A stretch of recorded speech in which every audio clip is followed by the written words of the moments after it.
What it do, YouTube? Fun day Sunday. I'm seeing rocking my old throwback, DeMarco Murray Cowboy jersey. I got classics over here, man. Got a lot of classic joints over here. But anyway, people, welcome to the show. For everybody who's first time tuning in, please like, share, and subscribe. Hit that notification button, that little bell right there in the corner. Or is it on this side, that side? Whichever side it is, hit that little bell for me. And every time I drop some content, you'll be notified. So what up, y'all? How y'all doing today? I hope everybody has been having a good weekend. Me, I just been chill. I've been out doing a little few things. I done been to the movies and saw what's that movie, Warrior King with Viola Davis. That was pretty good. I give it a thumbs up. Then I done been out to fucking Temecula. I done been out to the wineries in Temecula. If y'all haven't never been out to Temecula, you in Southern California, Orange County, LA County, San Diego County, all the San Bernardino County, go out there and check out them wineries sometime out there in Temecula. All them wineries on one street. I went to that little spot called Wilson Creek. That shit was pretty cool out there. It was a cool vibe. But say you want to get out and chill sometime, go do something different, mature, cool, chill shit, step outside the box. Go out there, have a little fun. Get your grown man, grown woman on. Leave the bullshit behind. All right, so I was just sitting here watching these games, and I just thought about something. I was like, let me go ahead and drop a video because I'm thinking about something right now. And this topic, you know, I never heard nobody else drop this topic. That's why I'm doing it, because nobody else has ever dropped this topic. That's why my last shit I dropped, Dare to Be Different. Nobody else has ever spoke on this topic yet. I'm gonna be the first.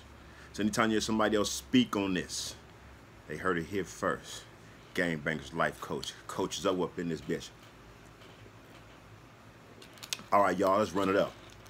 Trendsetters in the game community, right? I'm being straight up. I'm not being biased. I'm being honest. I'm going to be honest. I'm going to keep it 100 all the way around across the board. But just check this out. Trendsetters in the gang community. Everybody who's been banging since the 80s, you're going to agree with this. You will know, you will see, you understand, you know about what I'm saying is the truth. It's just the truth. Now, one of the biggest trendsetters in the gang community, Crips and Bloods in particular. I can't really speak on the Southsiders because certain things I don't know if they do this. But in terms of Crips and Bloods, what the fuck is this little mosquito, man? This little motherfucker tearing my ass up in this motherfucker. These little bastards, boy. Get the fuck out of here, y'all. But anyway, trendsetters. Number one trendsetter in the gang community come from the Crip side of the fence. Come from the homies from Compton. That's a trendsetter right there. Palmer Blocks with that right there. That's a Palmer Block thing. That's a Compton thing. They was the first niggas making noise like that. Before the Don Moves was saying Sue Whoop. Got this motherfucker that time. Got you, little bitch. Before the Don Moves was saying Sue Whoop. Before all the other hoods start coming up with the ope and everything else other sounds niggas make for their cars nowadays, the homies from Compton was first. Palmer Blocks. That's the biggest trendsetter in the game community right there. Gang culture, for those that don't know, Palmer Block niggas, the first niggas who make some sounds like that. If anybody else is making sounds like that to represent them, I never heard it. Palmer Block, Compton Crips, them niggas did it first. Then I heard Sue Whoop. But before that, it was like, And I knew homies from Compton that was from other hoods in Compton that don't get along with Palmer Blocks. Don't like what he's saying that because they didn't get along. You know, that's just the between that's the rivalry, that's the war that's going on between certain hoods. So they didn't want to acknowledge that. But everybody from Compton to tell you that's a Palmer Block thing, and that represents Compton Crip. When you're in the pen, you hear the homies from Compton on the street, you hear homies saying you know that's a Compton thing. The homies from Compton was the first niggas to make a sound like that. So them the biggest trendsetters in the gang culture to this day. I don't give a fuck what nobody say, that's the biggest one. Now, number two, I would have to say, honestly, bro, y'all don't want to hear it. No lie, y'all don't like it, but 60s. One of the first niggas I seen say Huster. My nigga Lil Banker T had the tattoo on. We used to be in the Crip Miles back in the days. He had Huster on. I never heard nobody. These motherfuckers, man. These niggas is on attack mode up in here. These mosquitoes, they be tearing your boy up crazy, right? But yeah, the 60s is the first person I heard say Huster. You know what I mean? They made neighborhood Crip be bigger than it is, because at the time, and it was just only neighborhoods on the west side was just the 111, 11-5 in the 60s, that's it. But then, you know, everybody else, the neighborhood card be grown and it got so big, so many people turned neighborhood. It just like became this neighborhood Crip is like huge as fuck. But still, the 60 niggas is like trendsetters. Got to give it to them niggas because they the first ones came with that. And a lot of other stuff they do over there is trendsetters. You know what I mean? A lot of people want to be from neighborhood because of the 60s. Keep it real, bro. I'm going to be honest. My hood, Raymond's, is not neighborhoods. We allies with neighborhoods. We've been allies with neighborhoods from the beginning. Raymond's been allies with neighborhood Crips before everybody else was neighborhood Crips. Just like the Harlem's been allies with neighborhood Crips before everybody else was neighborhood Crips. So we continue to be allies. We've been allies for shit, over 40 years. We all like cousins in this shit. We respect the whole neighborhood core. And people think the Raymond's is neighborhoods. That's because Raymond's and the 111, 11-5s is so tight. Them is like boom right there. And this homies from 111 got Raymond on them. Homies from Raymond got neighborhood on them. But that's that connection right there. But Raymond's is just Raymond Avenue Crips, famous Raymond's. That's all we is. We not neighborhoods, but neighborhoods is the homies. Niggas call us neighborhood level. We don't give a fuck. We been fucking with neighborhoods before everybody else was fucking with neighborhoods. The Raymonds, the neighborhood Crips, all them niggas, we go back like that. So I would say the 60s made neighborhood popular and everybody else contribute. The 40s, everybody else, but the 60s, way back, bro, it was just really them and the 111s, bro. Them niggas did for the neighborhood Crip. And of course the East Coast is on the east side, but as far as the west side, yeah, they made a lot of people want to be from neighborhood because of shit they do. A lot of people don't want to respect that, don't want to give them that, but it's the truth. Them niggas is trendsetters. You got to respect that. They did that, homie. Now, I got his number 3. I got to give it to the Hoovers. Hoovers got a lot of niggas to this day, bro. These niggas set a trend. They got a lot of niggas to this day that's Crips, that's now thinking about saying they not Crips no more. What the fuck, dude? You know what I'm saying? These niggas are influential in the gang culture as well. Regardless if you like Hoovers or not. Like I said, I grew up in the 80s. We've been warring with Hoovers, but at the same time, when you war with niggas so long, you respect niggas. You understand the culture. You know what was going on back in the days. You have to ride side by side with these niggas in different situations in prison. You know what I mean? It's like you respect what it is, bro. You know what I mean? Just like regardless to what the criminal aspect of it, the Hoover niggas is very influential. Them niggas is trendsetters in LA just as well. You cannot be just biased and thinking that because I'm from this side of the Crip fence, that our side of the Crip fence is like the huge, the ultimate, I mean, just that's it, right? But you got these niggas on this side too. And you got a lot of niggas who are influenced by the Hoovers. You got a lot of niggas that's influenced by the A-Trade gangsters as well. But, motherfucker, got another one. Yeah, but the Hoovers, bro, is definitely trendsetters in the gang culture. You cannot knock that. You cannot take that from them. You know what I mean? There's other hoods, but I'm just naming some of the biggest trends, biggest trendsetters, right, on big levels like that, bro. Because this is talking about shit like, okay, you got the Comptons with the herb. That's universal now because the Damu's saying Sue Whoop. It started from over here. Then you got the 60s over here, and then you got the whole world saying neighborhood now. Where they get that influence from. Respect to all other neighborhoods, the 11 Deuce neighborhoods, all the West Covina neighborhoods, all other neighborhood homies out there. But just keep it real, bro. Niggas, man, I'm just being honest, homie. You know what I mean? You got to give it to them. You cannot take that from the homies from 60s. You can't do that. Whether you like them or not, just being real. And you cannot take that from the Hoover niggas because whether you like Hoovers or not, you just being real with it. Sometimes you got to be real with it and just respect. When you think of gang culture, more so on the Crip side of the fence I'm speaking. Speak of the gang culture and you like trends. Like some of the biggest trends. There's a lot of trends going on. My homies got trends as well. But big-ass trends like that, you know what I mean? That's huge in the gang culture. Them 3 trends right there is some of the biggest trends that done hit the gang culture on the Crip side of the fence in particular.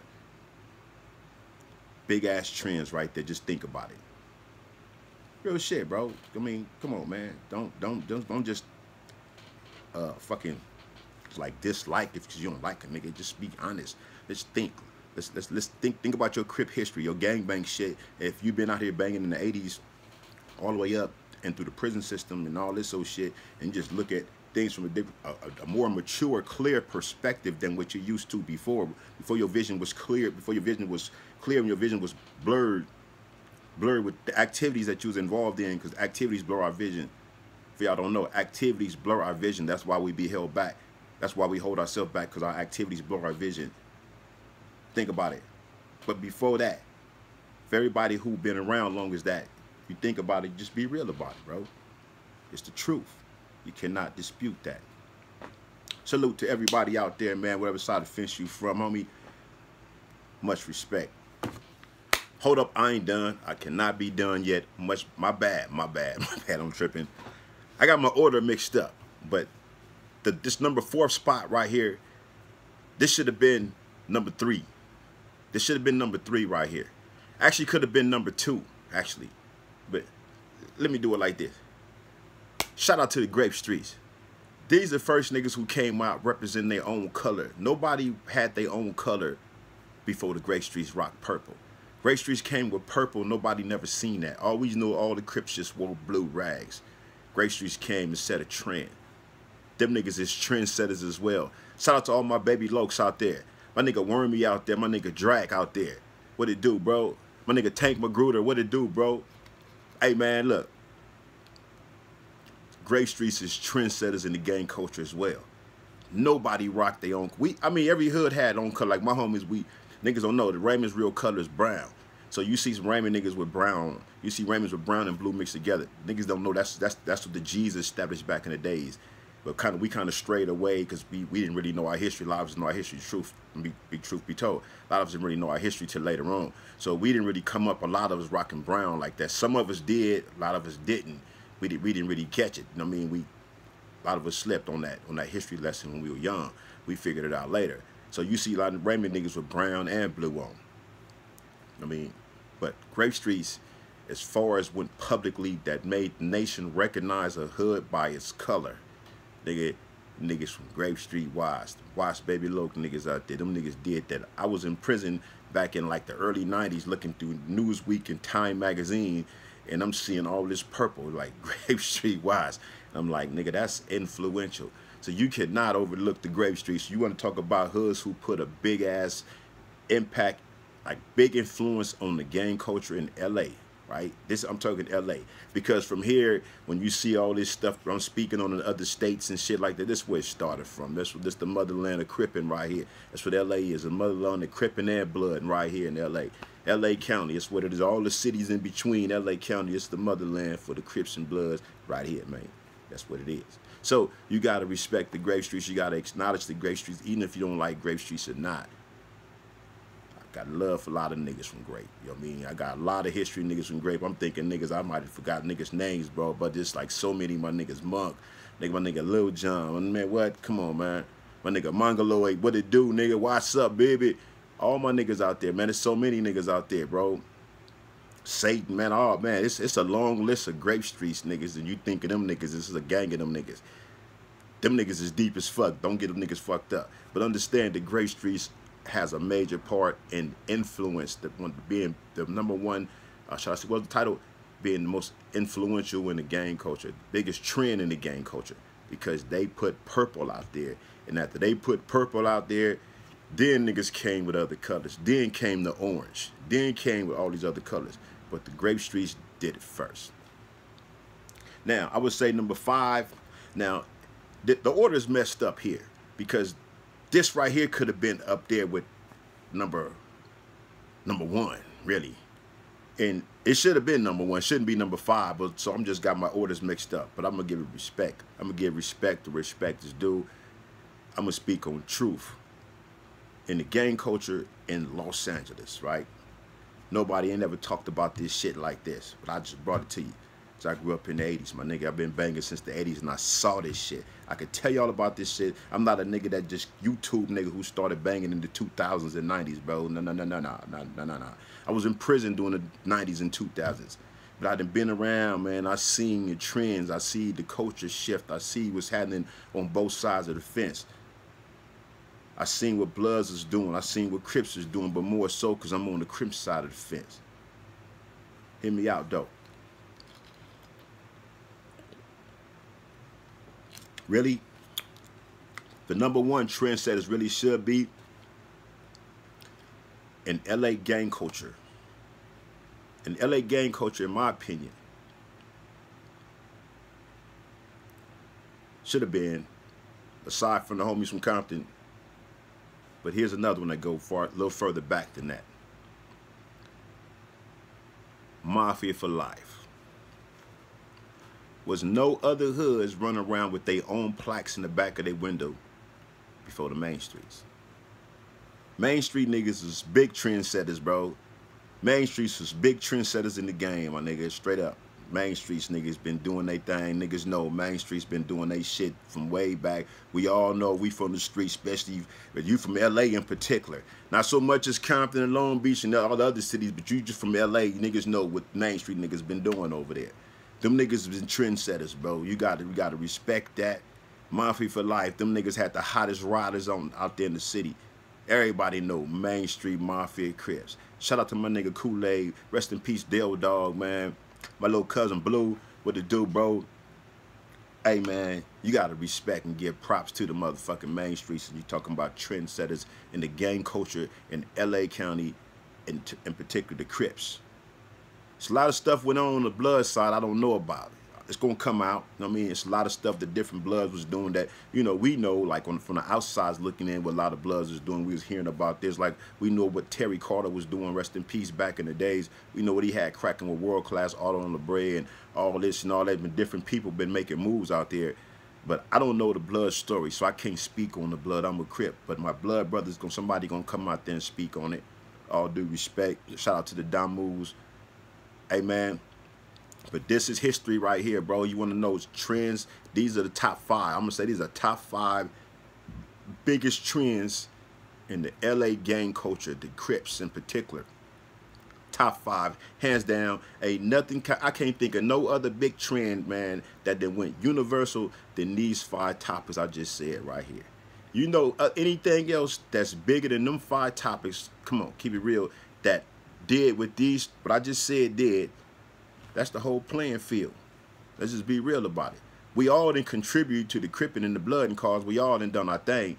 But some of these hoods, bro, is just way more recognized and just did more than the rest of us. It's just being honest. You cannot cover it up. You got to respect, give respect where respect is due.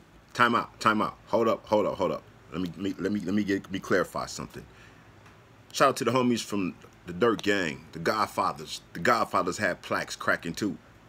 They was doing their thing. Only difference is you don't have a lot of bigger, younger generation and so on to represent Harlem Godfather where they do Main Street. So you had a younger generation. You got more generations represent Main Street Mafia for life. So that's why I say the Main Streets. But the homies from Harlem, Godfather's been around a long ass time as well as all other car clubs. But for me personally, before any other gang, any other hood out there, before the homies was putting rated R, where rated R plaques in the back of the window for the 111s, put 111, before you seen Huster plaques, before you seen all these other plaques from different hoods, before the Broadways had theirs, everybody coast to coast, all that. The Main Streets had theirs first. That's why I say the Main Streets is trendsetters. Now, there could be other trends in the Crip history, right? Before my time. Let me say that. Before my generation, in the 70s, it's different trends. I'm sure it's some trends that was put down, that was passed on to the rest of us that we picked up on. But that's before my time. But during my time, right? During my generation of banging, these are some of the biggest trends that been taking place, as well as the newer trends where you got Crips and Bloods getting together, going against other Crips. Crips and Bloods getting together, going against other Bloods. That's another trend. That's another topic. But them was my top 5 biggest trends that I think that influenced the whole city of Los Angeles throughout the 80s and on up. And I think most of y'all who grew up in the 80s will agree there's a lot of other things that's been taking place, not to take away from what everybody else has done. There's a lot of stuff been going on, everybody done stuff. But those right there, I think everybody that's really been around that can, with an open mind, would just sit there and listen to it and see what I'm saying, and will agree.